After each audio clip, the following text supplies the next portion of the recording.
मैं ललन साव गुरु कृपा विद्या संकुल से जुड़ा हूँ। पिछले इस विद्यालय में 2012 से लगातार रसायन विज्ञान पढ़ा रहा हूँ। बहुत सारे इस विस्तार में बच्चे मेरे साथ रसायन विज्ञान का बखूबी से अध्ययन किया है। पिछले दिनों मैं 9th लेसन कोऑर्डिनेशन कंपाउंड उप सह संयोजन यौगिक को पढ़ाया। आप लोगों ने बखूबी उसे पढ़ने का कोशिश किया। फिर भी कुछ बच्चों को CFT स्फटिक क्षेत्रवाद क्रिस्टल फील्ड थ्योरी समझने की आवश्यकता महसूस हो रही है। तो चलिए आज CFT का पुनरावर्तन करें। विद्यार्थी मित्रों, उपसह संयोजन यौगिकों कोऑर्डिनेशन अगर कंपाउंड की बात आप लोग करते हो तो बखूबी से आप लोग को याद होगा वर्नर का सिद्धांत।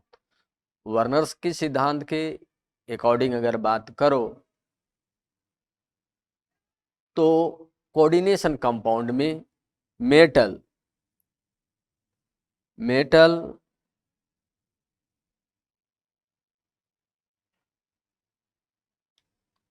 और लिगेंड के बीच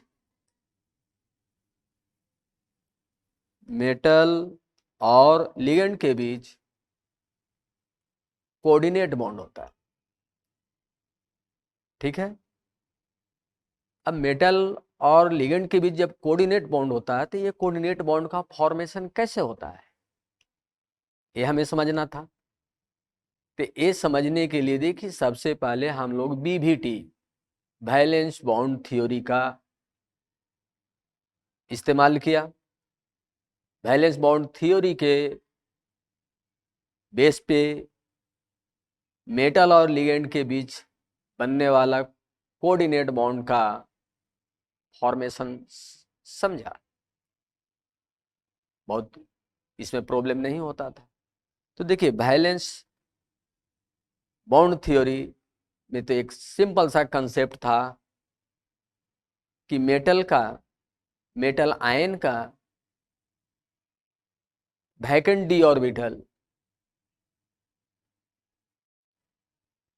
other s orbital p orbital से मिक्सअप होकर के हाइब्रिडाइड ऑर्बिटल का क्या करता है, फॉर्मेशन करता है। और ये हाइब्रिडाइड ऑर्बिटल मेटल का लिगेंड के इलेक्ट्रॉन से भरे हुए ऑर्बिटल से क्या होता है, मिक्सअप होता है और मिक्सअप होकर के कोऑर्डिनेट बॉन्ड का फॉर्मेशन करता है। ये हम लोग समझा। लेकिन अगर इस थ्योरी का हम लोग इस्तेमाल करते हैं तो कॉम्प्लेक्स कंपाउंड के बहुत सारे ऐसे जो प्रॉपर्टीज हैं, फॉर एग्जांपल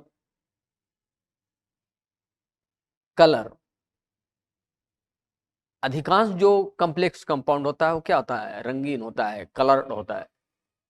लेकिन अगर आप कलर को समझने की वैलेंस बॉन्ड थ्योरी से ट्राई करो तो बहुत डिफिकल्ट है, सक्सेसफुली आप उसे एक्सप्लेन नहीं कर सकते। उसी तरह से मैग्नेटिक प्रॉपर्टीज, आप अगर डायपोल मोमेंट का अगर सही सही डिटर्मिनेशन करने जाओ, गिनती करने जाओ तो वैलेंस बॉन्ड थ्योरी से बहुत ही क्या होता है, कंफ्यूजिंग होता है।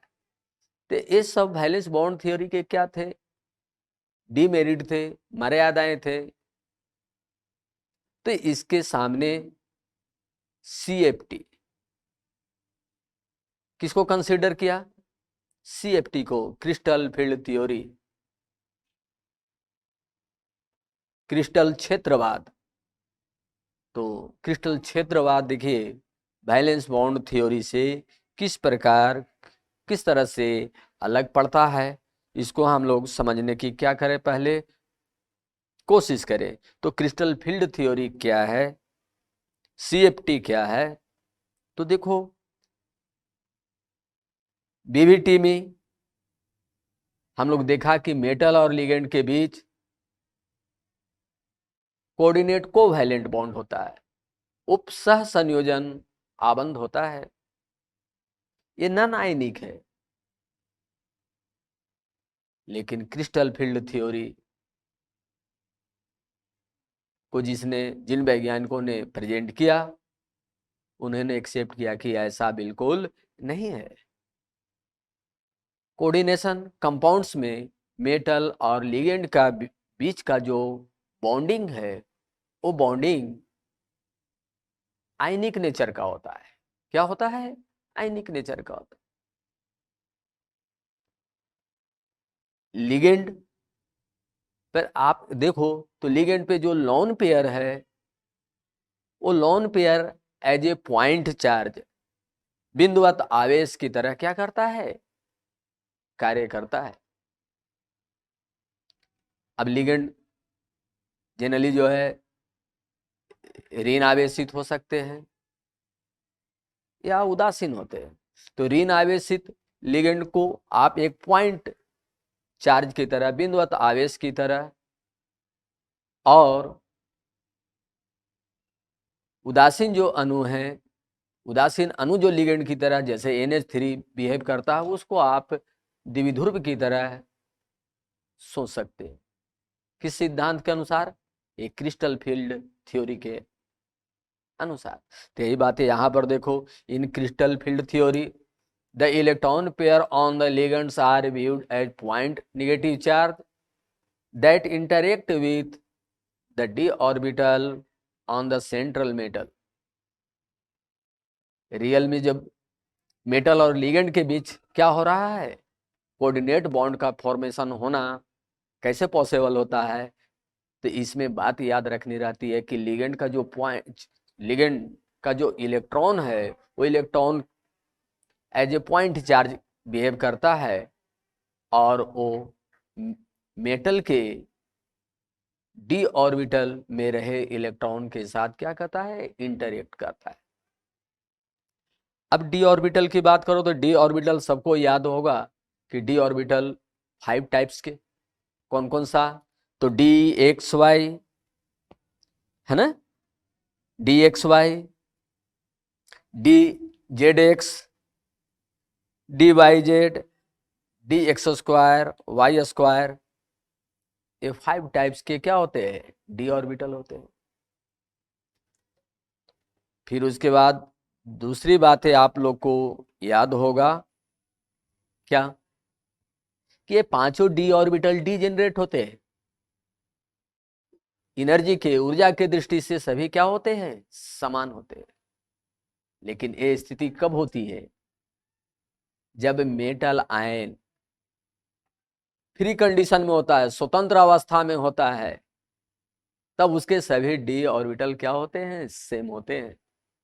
लेकिन जब मेटल आयन लिगेंड के प्रेजेंस में होता है, तो उसके सभी डी ऑर्बिटल एक समान नहीं रह जाते एनर्जी के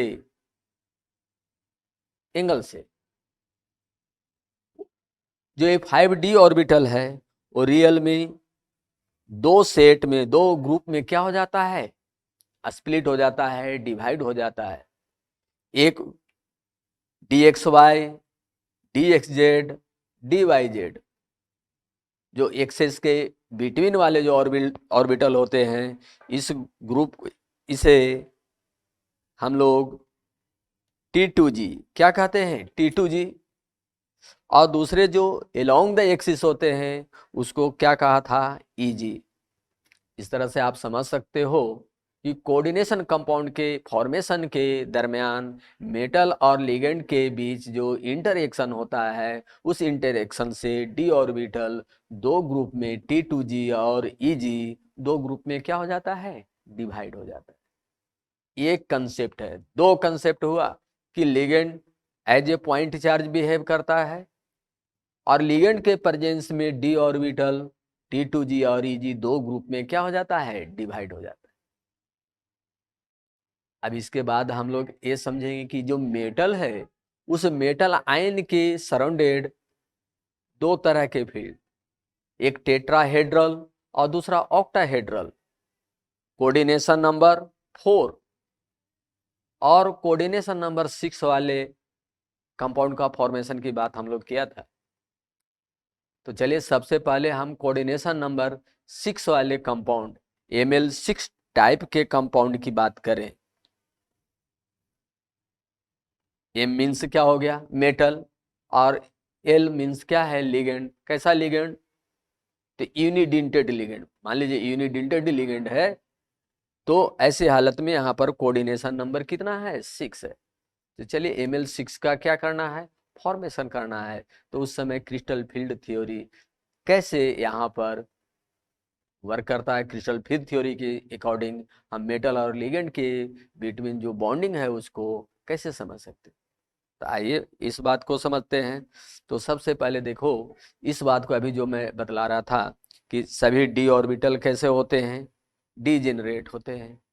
जैसे मेटल के पास क्या आता है, लिगेंड आता है, तो उसकी एनर्जी लेवल क्या होता है, मेटल के इलेक्ट्रॉन और लिगेंड के इलेक्ट्रॉन के बिटवीन रिपल्सन डेवलप होता है और एनर्जी क्या होती है, सिस्टम की राइज होने लगती है, बढ़ने लगती है। अब बढ़ता बढ़ता एक कंडीशन ऐसा आता है कि 5D जो ऑर्बिटल है, T2G और EG दो ग्रुप में क्या हो जाता है, डिवाइड हो जाता है। T2G ऑक्टाहेड्रल फील्ड में Ml6 टाइप के लिगेंड के कोऑर्डिनेशन कंपाउंड में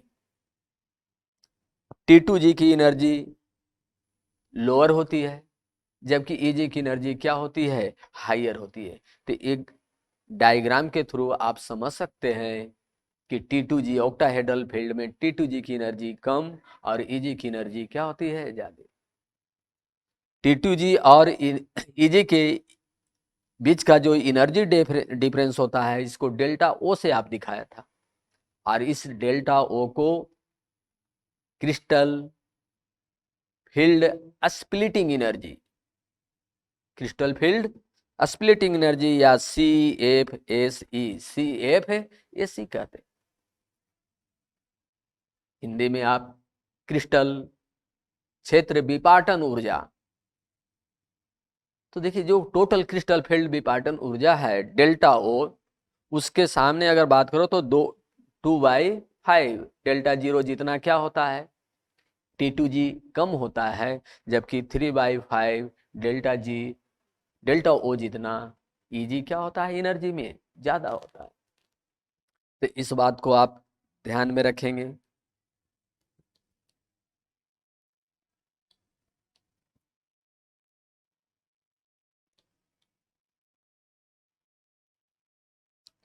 चलिए अब इसके बाद जो है नेक्स्ट बात करें कि ठीक है कि डी कक्षक दो ग्रुप में क्या हो गया, डिवाइड हो गया। इन दोनों टाइप के T2G और EG टाइप के जो एनर्जी डी ऑर्बिटल है, उसका एनर्जी डिफरेंस कितना है, डेल्टा ओ है। अब ये डेल्टा ओ का वैल्यू कितना ज्यादा होगा, कितना कम होगा, ये डिफरेंस कितना होगा, ये जानने की जरूरत होगी। तो रियल में डेल्टा स्फटिक क्षेत्र विपाटन ऊर्जा, डेल्टा ओ की जो वैल्यू है वो किस बात पे डिपेंड करता है। अब ये समझने की एक बात है। तो रियल में आप देखिए जो विपाटन होता है वो लिगेंड के प्रेजेंस में होता है। अब कुछ लिगेंड ऐसे हैं जो T2G और EG को ज्यादा विपाटित करते हैं, ज्यादा स्प्लिट करते हैं, उनके बीच का डिफरेंस क्या होता है, ज्यादा होता है। और कुछ लिगेंड ऐसे होते हैं जो T2G और EG का विपाटन कम करते हैं, उनके बीच का डिफरेंस क्या होता है, कम होता है। तो रियल में डेल्टा जीरो का जो वैल्यू है वो लिगेंड के नेचर पे डिपेंड करता है। जो लिगेंड जिस लिगेंड के प्रेजेंस में कहो डेल्टा जीरो का वैल्यू क्या होगा, ज्यादा होगा, उसे आप स्ट्रॉन्ग लिगेंड और जो लिगेंड कम विपाटन करता है, जिसके प्रेजेंस में डेल्टा जीरो का वैल्यू कम होता है, उसको वीक लिगेंड के रूप में हम लोग क्या करते हैं, याद करते हैं। अब देखिए, यही लिगेंड की प्रेजेंस में प्रैक्टिकली हम लोग क्या करते हैं, डिफरेंट डिफरेंट लिगेंड के प्रेजेंस में डेल्टा जीरो का कैलकुलेशन करते हैं और उस बेस पे लिगेंड को बढ़ते क्रम में, प्रबलता के बढ़ते क्रम में या घटते क्रम में अरेंज कर देते हैं। इसी को स्पेक्ट्रोकेमिकल, ये जो अरेंजमेंट आप जो करोगे, इसी अरेंजमेंट को आप स्पेक्ट्रोकेमिकल सीरीज कहते हैं। तो मैंने आपको याद कराया था कि देखो, ये ऑर्डर है, स्पेक्ट्रोकेमिकल सीरीज ये है। तो खास तौर से कम देखो, ये लंबा सीरीज है, लेकिन कम से कम ये हाइलोजन वाला आप देखो तो सारे जो हाइलाइट हैं वो कैसे हैं, as a weak ligand behave कर रहे हैं। और स्ट्रॉन्गेस्ट लिगेंड के अगर फॉर्म में आप देखो तो carbonyl, cyanide, nitro, ethane, डाइयामाइन, ammonia, ये सब एज ए आप स्ट्रॉन्ग लिगेंड कंसीडर करोगे। मतलब जो स्टार्टिंग वाला वीक लिगेंड है और ये लास्ट वाले सब कैसे हैं, स्ट्रॉन्ग लिगेंड है।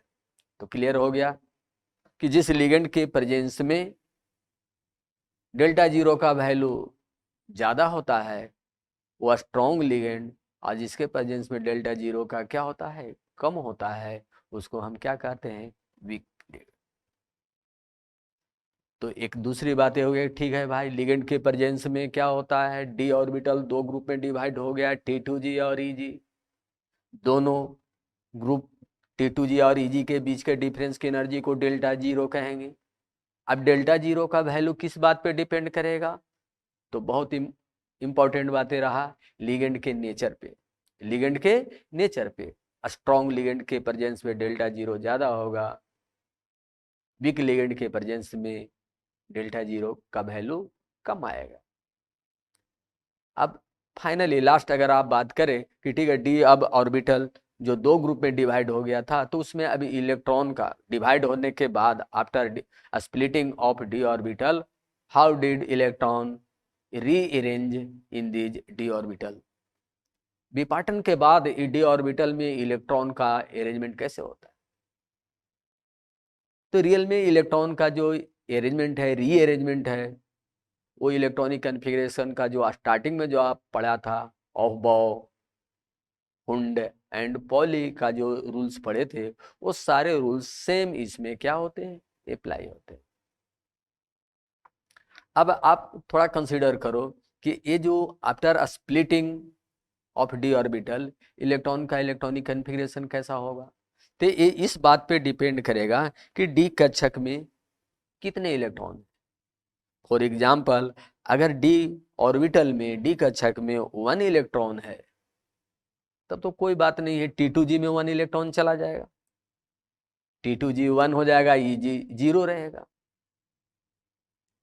इसके जैसे यही अगर 2 इलेक्ट्रॉन है ना, अगर 2 इलेक्ट्रॉन है तो वैसे हालत में T2G में 2 इलेक्ट्रॉन और EG क्या रहेगा, 0, है ना। डी ऑर्बिटल में 3 इलेक्ट्रॉन है, तो आफ्टर स्प्लिटिंग 3 इलेक्ट्रॉन कहाँ चले जाएंगे, T2G में, EG अभी भी 0 है। लेकिन अगर D4 वाला कन्फिग्रेशन है, D4 वाला अगर कोई मेटल आयन है, तो ऐसे हालत में 1 1 करके, तो इलेक्ट्रॉन पहले लोअर एनर्जी लेवल में कौन सा है, T2G है, तो 1 1 करके 3 इलेक्ट्रॉन तो कहाँ फुलफिल हो जाएगा, T2G में। उसके बाद 4th इलेक्ट्रॉन कहाँ इंटर करेगा। अब यहाँ पर दो बातें, फर्स्ट ये है कि जो 4th इलेक्ट्रॉन है, चौथा जो इलेक्ट्रॉन है, वो EG में पेयरिंग में पार्टिसिपेट कर सकता है, पेयरिंग में भाग ले सकता है, अथवा 4th इलेक्ट्रॉन जो है EG ऑर्बिटल में इंटर कर सकता है। तो ये दोनों में से कौन सा पॉसिबल है, तो इसके लिए देखिए 2 एनर्जी, एक तो आप डेल्टा जीरो पढ़ा था, सेकंड यहाँ पर पेयरिंग एनर्जी, युग्मन ऊर्जा। अनपेयर्ड इलेक्ट्रॉन को पेयर्ड करने के लिए जो एनर्जी की रिक्वायरमेंट होगी उसको आप पेयरिंग एनर्जी, युग्मन ऊर्जा कहोगे। तो फोर्थ इलेक्ट्रॉन पेयरिंग में पार्टिसिपेट करेगा या हायर एनर्जी वाले इजी ऑर्बिटल में इंटर करेगा, ये किस बात पे डिपेंड करेगा? पी और डेल्टा जीरो के डिफरेंस पर डिपेंड करेगा। पी का वैल्यू ज्यादा है या डेल्टा ओ का वैल्यू ज्यादा है, इस बात पे डिपेंड करेगा कि फोर्थ इलेक्ट्रॉन की एंट्री कहां होगी। तो चलिए इस बात को अब समझते हैं कि फोर्थ इलेक्ट्रॉन की एंट्री कहां होगी। तो इसके लिए देखो दो बातें हैं कि अगर कंसीडर करो कि आपका पेयरिंग एनर्जी, जो पेयरिंग एनर्जी है उसका वैल्यू डेल्टा जीरो से क्या है? कम है, तब फोर्थ इलेक्ट्रॉन जो है कहाँ? T2G में पेयरिंग में भाग लेगा और ऐसी कंडीशन में इलेक्ट्रॉनिक कन्फिग्रेशन क्या हो जाएगा? T2G 4 हो जाएगा और Eg अभी भी क्या रहेगा? 0 रहेगा। लेकिन अगर P का वैल्यू पेयरिंग एनर्जी ज्यादा है और डेल्टा जीरो का वैल्यू क्या है? कम है, ऐसी हालत में फोर्थ इलेक्ट्रॉन कहाँ चला जाएगा? Eg ऑर्बिटल में चला जाएगा और इस तरह से electronic configuration T2G3 and Eg1 हो जाएगा। एक बहुत यहां पर इंपॉर्टेंट देखिए बातें आती है सामने कि अगर पेयरिंग एनर्जी का वैल्यू कम है तो ऐसी हालत में T2G का अनपेयर्ड इलेक्ट्रॉन पेयर्ड होने लगते हैं। तो ऐसे कंडीशन में स्पिन का वैल्यू क्या हो जाएगा? कम हो जाएगा। लेकिन यही अगर पेयरिंग एनर्जी ज्यादा है और डेल्टा ओ का वैल्यू क्या है? ज्यादा है, तो मैक्सिमम नंबर में क्या होंगे? अनपेयर्ड इलेक्ट्रॉन होंगे, स्पिन का वैल्यू क्या हो जाएगा? हाई हो जाएगा। तो पेयरिंग एनर्जी अगर क्या है? कम है, तो लो स्पिन कॉम्प्लेक्स कंपाउंड का फॉर्मेशन। अब पेयरिंग एनर्जी ज्यादा है, डेल्टा ओ कम है, तो लो स्पिन ज्यादा अनपेयर्ड इलेक्ट्रॉन वाले लो स्पिन कॉम्प्लेक्स कंपाउंड का फॉर्मेशन। इस तरह से आप समझ में बात आई होगी कि क्रिस्टल फील्ड थ्योरी का यूज करके हम मेटल और लिगेंड के बीच का जो कोऑर्डिनेट बॉन्डिंग होता है कॉम्प्लेक्स कंपाउंड में, उसको कैसे समझ सकते है ना। Thank you.